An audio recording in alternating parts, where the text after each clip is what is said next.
So muscles work in pairs or in groups. So for every action, there are a whole different bunch of muscles that help perform the movement.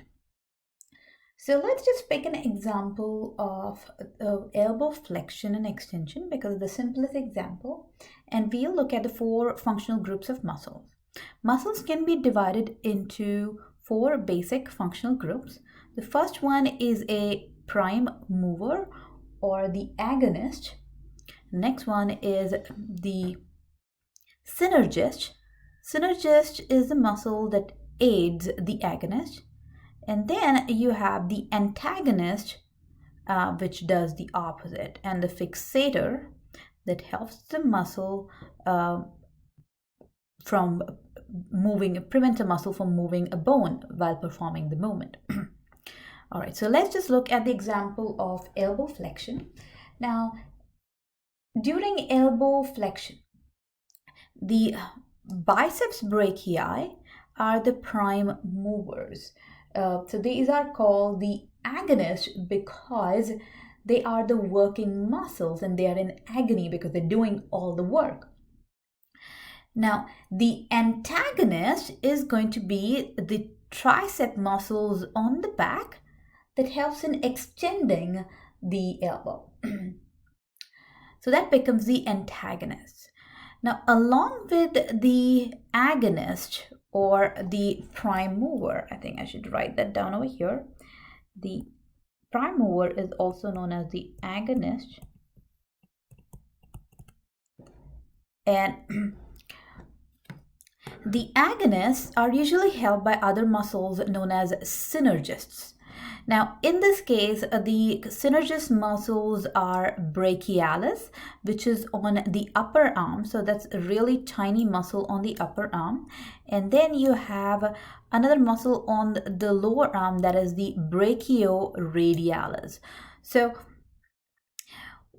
both these muscles help the biceps brachii in elbow flexion. So these two become the major synergists for elbow flexion.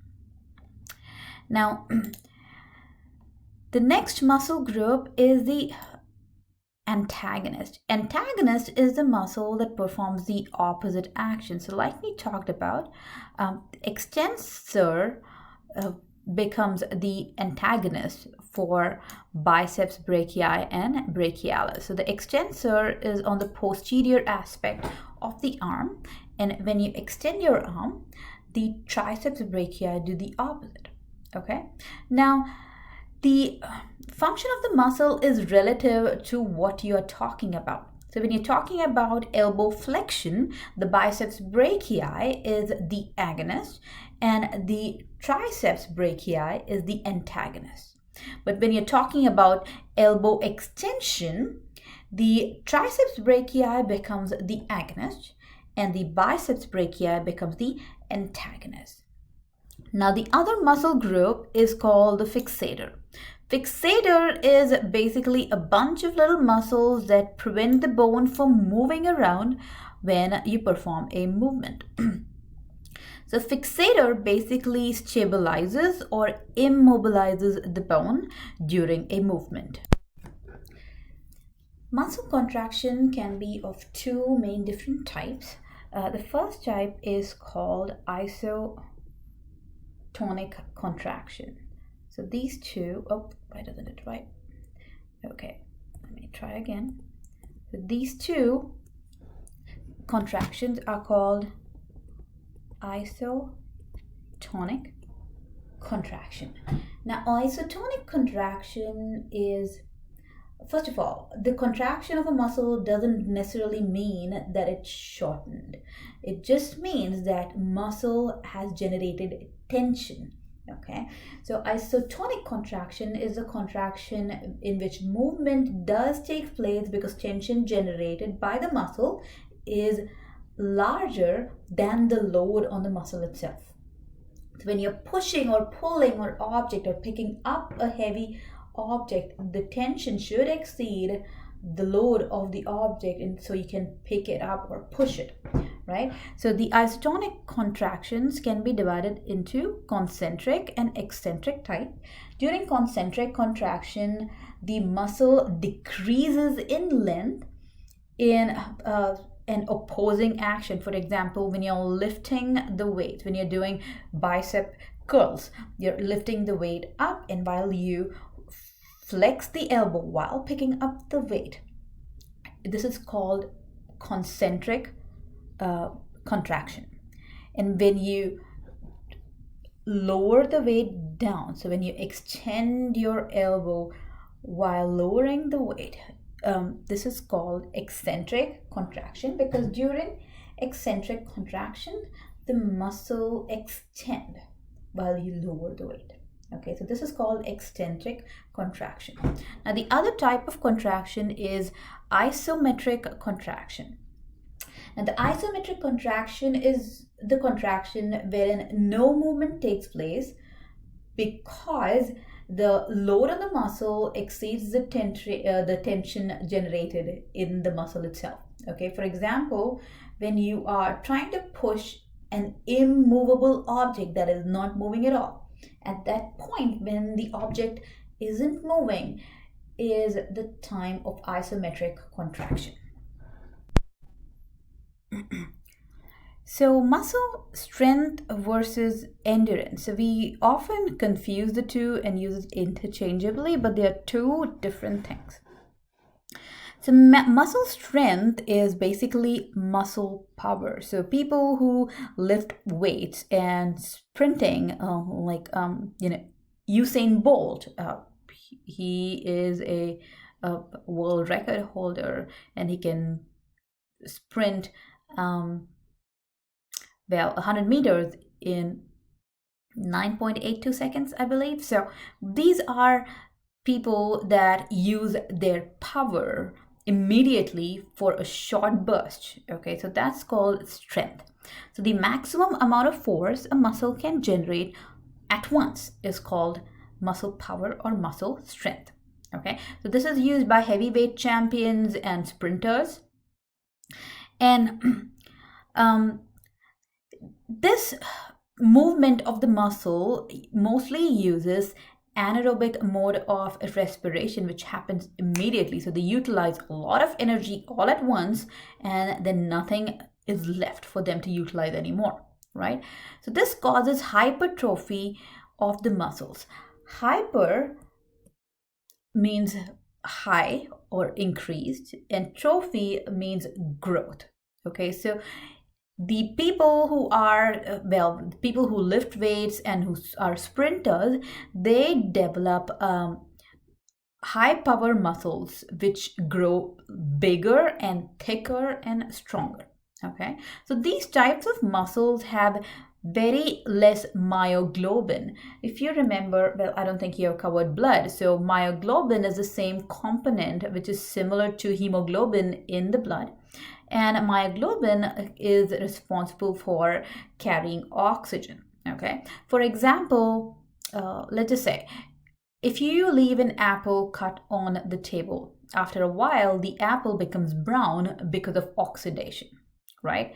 So when something attaches more to oxygen, it looks redder, okay, due to the presence of iron in it.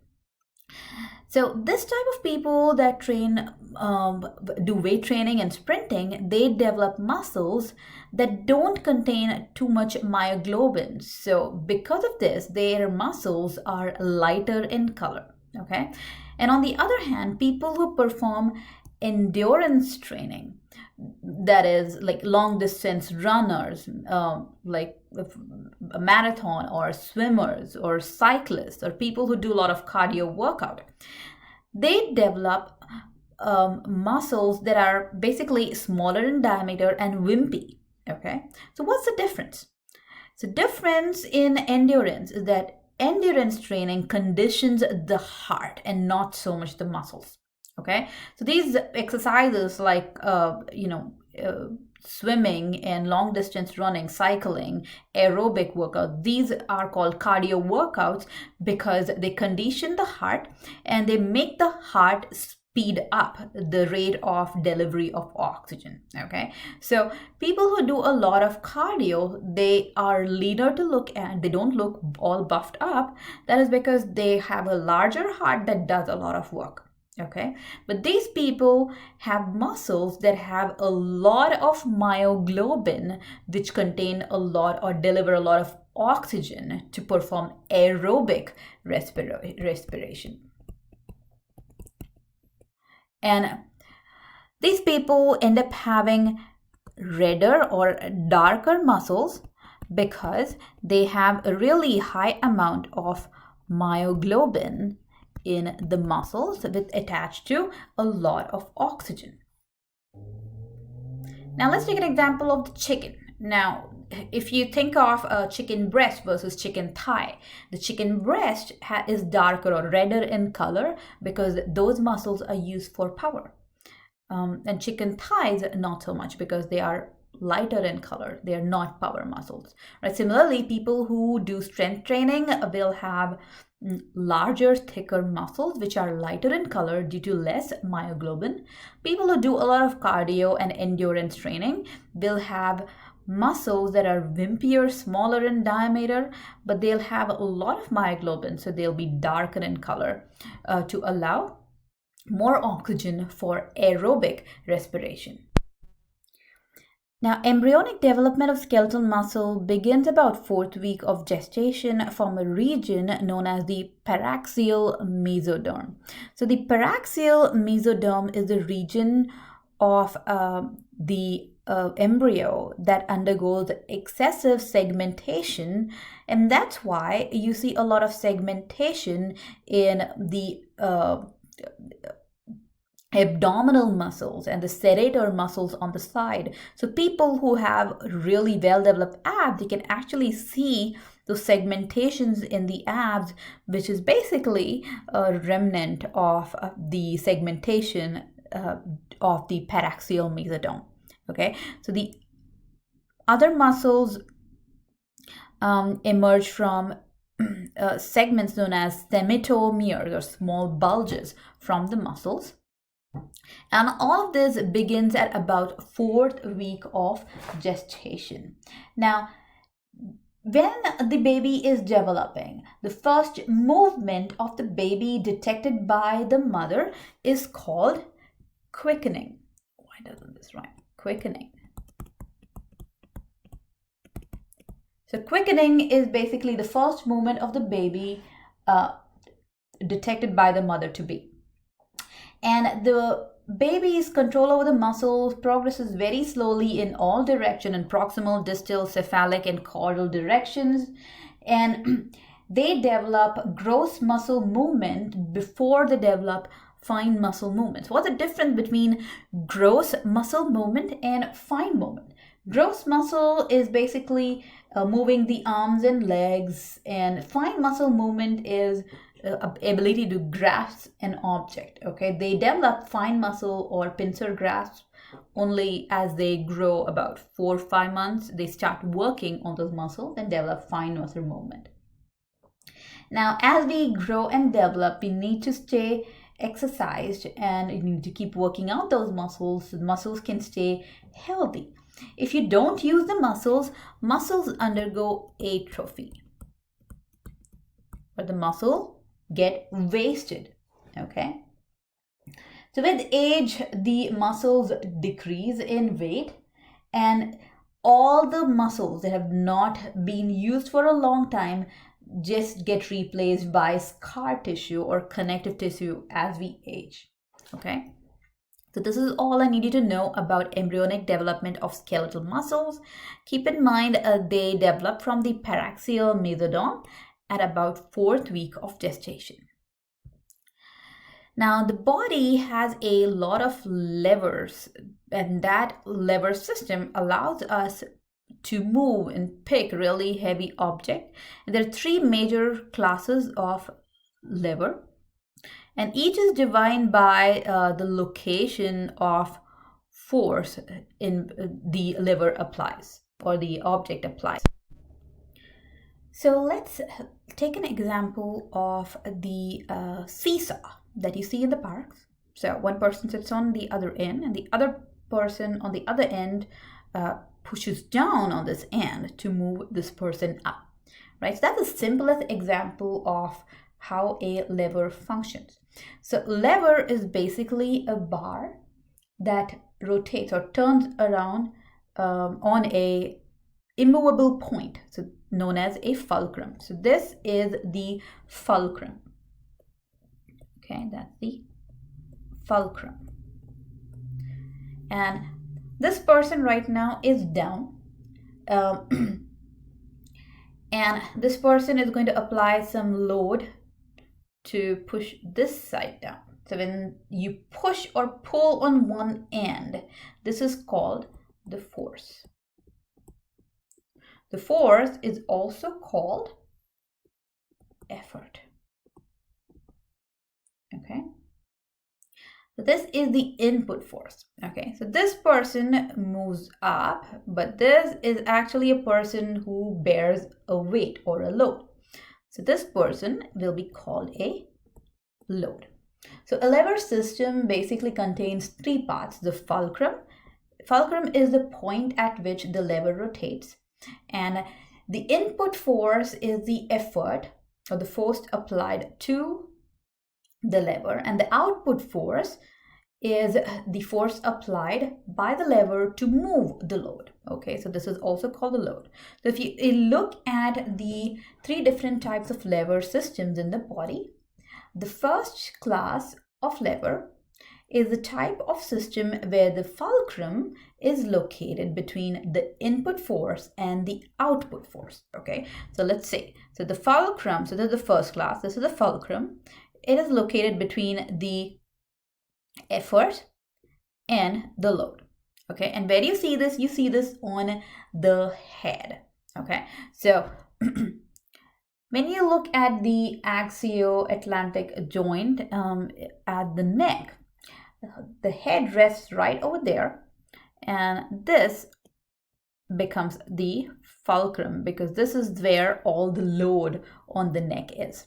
Okay, and the front of the head is the heavier part, right? So that becomes the load, and this muscle is the one that pulls the head backward and stabilizes the head. So this becomes the effort or the force, okay, that helps in moving the head. That's this very simple class of lever that looks just like the seesaw. So the second class of lever is where the output force, or simply the effort, is in between the fulcrum and the load. Okay, so the fulcrum is right over here, and this over here is the effort, and in between the two you have the load. Okay, so this is the second class of lever. So you can see that you have the foot over here, and right over here you have the load of the leg, and this muscle is the one that helps in movement of the foot and the leg. Okay, so this becomes the effort, and right over here is the load of the leg. Okay, so this is the second class of levers. This is the first class of levers. Now the third class of lever that you find in the body is where the force or the effort is in between the fulcrum and the load. Okay, so at the elbow joint you have the fulcrum right over here. That's where the elbow is. Now when you have flexed your elbow, you're holding your elbow folded like this, the fulcrum is on one side, and you maybe pick up a book on one side. So this is where your load is, if you say holding a glass of water or you're holding a dumbbell.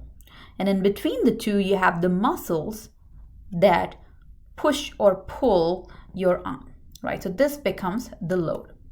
So there are three basic types of lever, and keep in mind, in the first type of lever system, The fulcrum is in between the effort and the load. In the second type of lever system, the load is in between the fulcrum and the effort. And in the third type of lever system, the effort is in between the fulcrum and the load.